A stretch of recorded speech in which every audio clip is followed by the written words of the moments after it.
Olá, pessoal do sétimo ano. Nossa aula de geografia hoje não vai ser slide, tá? Ficou só a de história com slide. Então, o que é que a gente vai ver hoje em geografia? Vamos estudar o capítulo 9, Recursos Naturais e a Exploração do Espaço Brasileiro. Então, quando a gente fala em recursos naturais, é tirar da natureza. Mas só tem um probleminha quando a gente fala em retirar da natureza. Porque, diferentemente dos indígenas, o homem ele tira mais do que o necessário para sobreviver. O que é isso? A questão do capitalismo, onde o capitalismo desenfreado faz com que os homens extraiam mais do que precisa. E acaba acabando com o meio ambiente, né? Agredindo o meio ambiente. Tá? Então a gente vai começar vendo primeiro o extrativismo. O nome já diz extrativismo, extrair da natureza, ou para sobrevivência, como faziam os índios, ou como atividade complementar, atividade que gere lucros, como por exemplo extrair madeira da Amazônia, sair para vendendo aí, como muita gente explora a Amazônia ilegalmente. Então isso aí não é para o sustento, e sim para ter um lucro, tá? Então hoje tanto tem as empresas que tiram exageradamente da natureza, como tem as pessoas que tiram apenas para sobreviver. Como faziam os índios, eu acho que quando a gente estava estudando sobre os povos indígenas, eu acho que eu falei um pouco sobre isso. A questão que eles só tiravam, eles estranharam os portugueses, porque os índios tiravam da natureza apenas o necessário para sobreviver. E os europeus vieram e tiraram tudo, mais do que eles precisavam.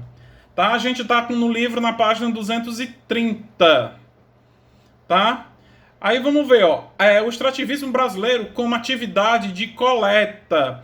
Pessoal, quando a gente fala atividade de coleta, não é plantar e nem colher, e nem colher da agricultura. A coleta é quando tira as frutas de dentro da floresta. Professor, por que é coletar? Colher? Porque não foi a pessoa que plantou, vai colher numa árvore que já nasceu na floresta pela própria natureza. Isso é coletar, tá? Não é da agricultura, que é colher. Coletar é quando a árvore já nasce. Então, a gente tem diversas regiões que tem árvores que as pessoas possam colher, seja para comer, ou seja para fazer remédios e assim sucessivamente, tá? Para curar doenças, entre outras coisas, tá? Por exemplo, vamos tirar uma coisa da natureza, madeira para construir uma canoa. É uma coleta da natureza, extração da natureza, tá?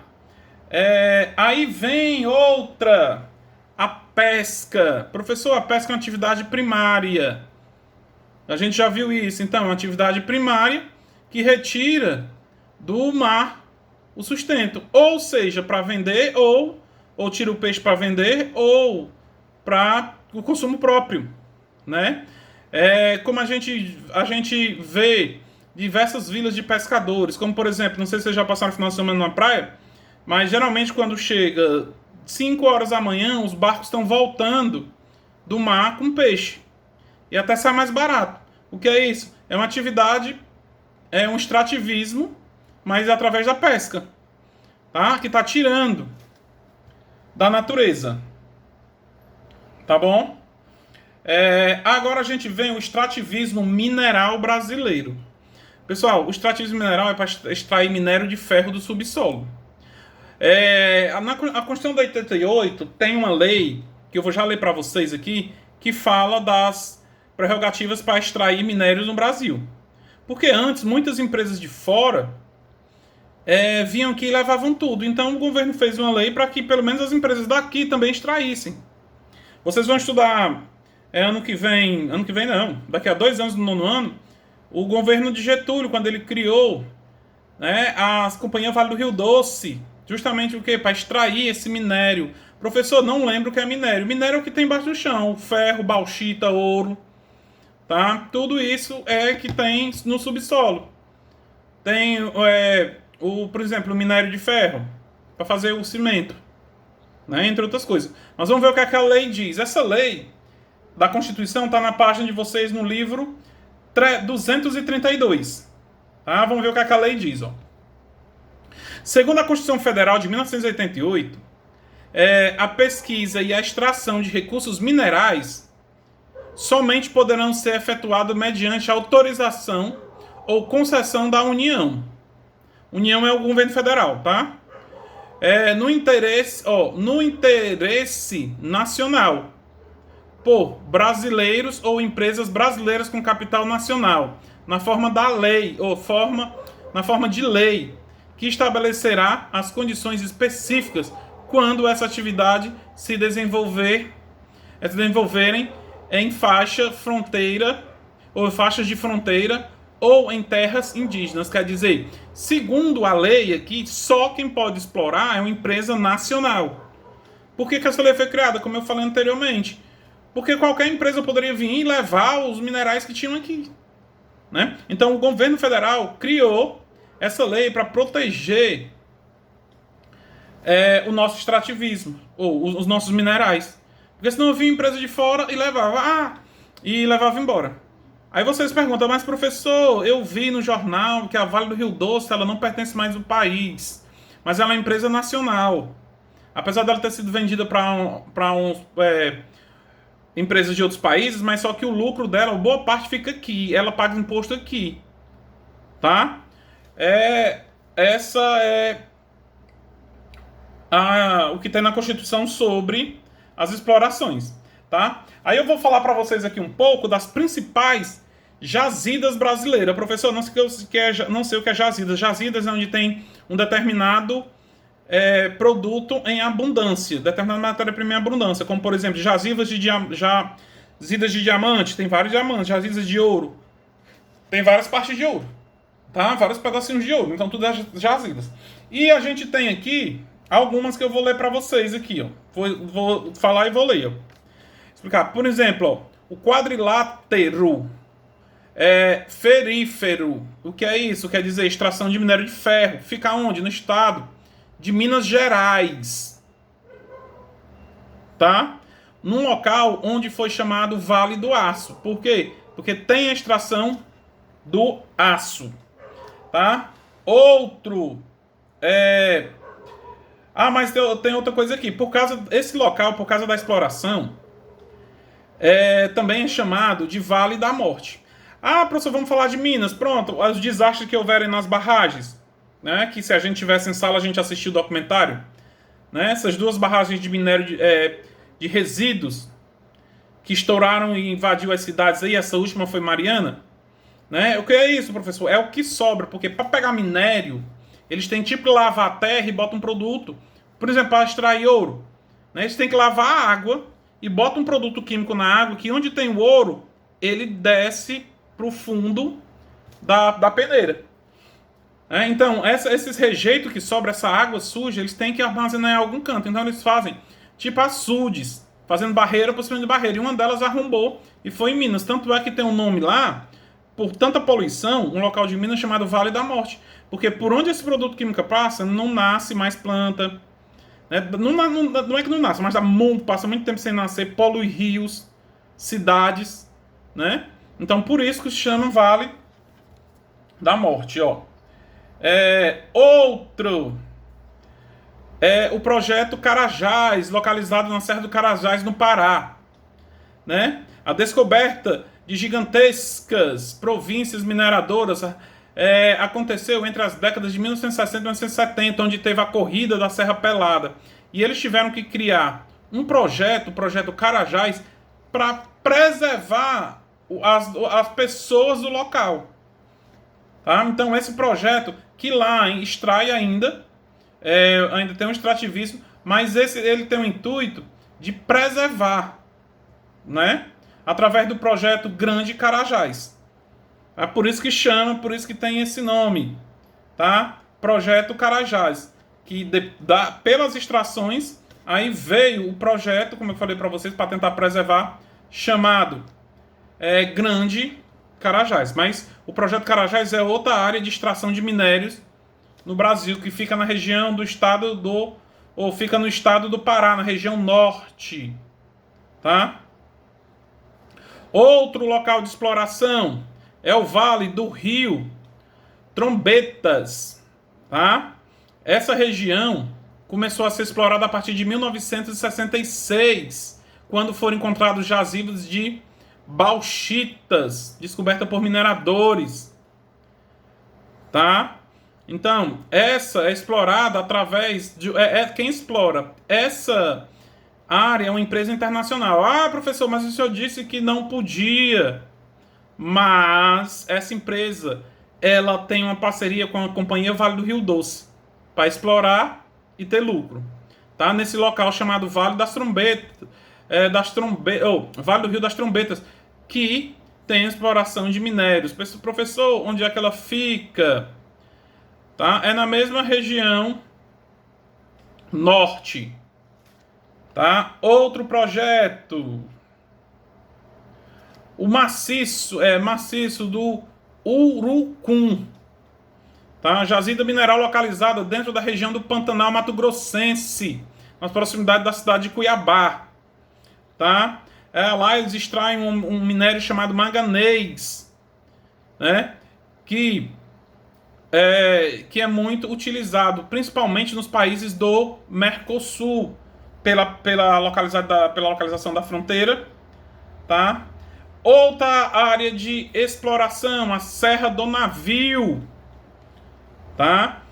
Região central do estado do Amapá, às margens do rio Amapari, que apresenta ricas jazigos de manganês. Então, se vocês olharem, todas essas exploração que eu falei aqui, tudo é de minério. Tudo de minério. Qual seja o tipo de minério. Tá?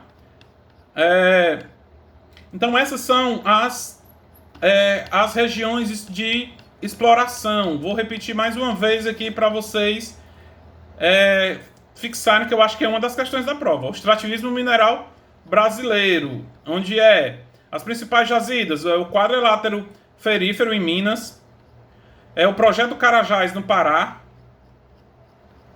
tá? O Vale do Rio Trombetas, tá? E o maciço do Urucum. Então, esses três...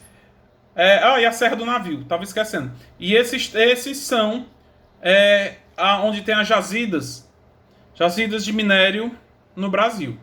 Aí agora a gente vai falar um pouco da agropecuária brasileira. Professor, não lembro o que é agropecuária. É a mistura de agricultura com pecuária. Quer dizer, onde tem projeto agropecuária, quer dizer que tanto tem a agricultura como tem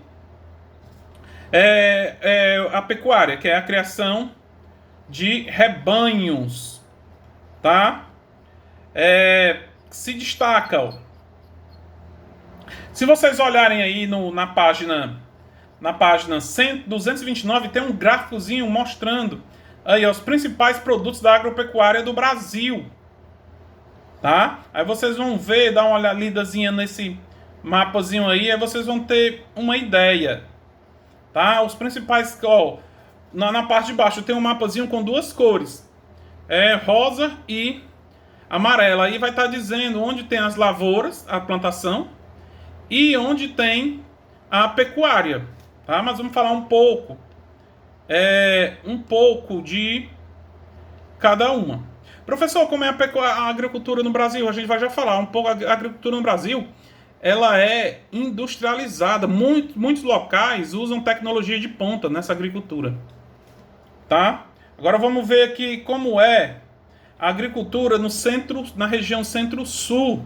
O coração da agricultura brasileira. Pessoal, a região centro-sul é aquela região que pega Minas, São Paulo, Rio, tá? Onde tem uma grande produção agrícola, onde até muitas vezes pessoas da nossa região vão trabalhar lá, que são chamados boia-frias. Tá, mas vamos ver o que é que diz o livro aqui, ó. Em algumas dessas áreas, a agricultura atinge o mais alto grau de modernização e eficiência, como eu acabei de explicar. Né? Região Centro-Sul. Nossa região não, no Nordeste não. Mas na Centro-Sul, sim. Tá? Então tem uma alta mão de obra, uma tecnologia empregada. Tá? Ó. Apresenta no conjunto uma grande produtividade por hectare, pois a maioria das unidades agrícolas utilizam técnicas modernas em todas as fases do processo produtivo. Um batalhão de máquinas diferentes fertilizantes, pesticidas e sementes melhoradas, mão de obra extremamente qualificada, além da especialização por produção. O que é isso, então? É uma agricultura totalmente especializada, onde pega máquinas agrícolas. Quando fala mão de obra qualificada, não é um agricultor que está plantando, isso é um engenheiro agrônomo que tá desenvolvendo técnicas para o plantio, acompanhando o crescimento das plantações. Não. Uma característica que a gente pode ver da agricultura do Centro-Sul é a alta tecnologia. Tá? Aí vem o espaço agrário paulista. Agora vamos ver o que é que diz o que fala do interior de São Paulo. Uma das regiões agrícolas mais desenvolvidas e produtivas do país é a região de São Paulo. Utiliza máquinas e equipamentos modernos, além de pesados. Pessoal, isso aqui eu não vou nem explicar, que é a mesma coisa que eu falei lá em cima. A mesma coisa. Tá? A única coisa que vai ter diferente aqui é o pessoal que trabalha no serviço sazonal. Se vocês não lembram, ou ainda a gente vai estudar o que é o serviço sazonal, é aquela migração que eles passam 6 meses em casa e 6 meses trabalhando.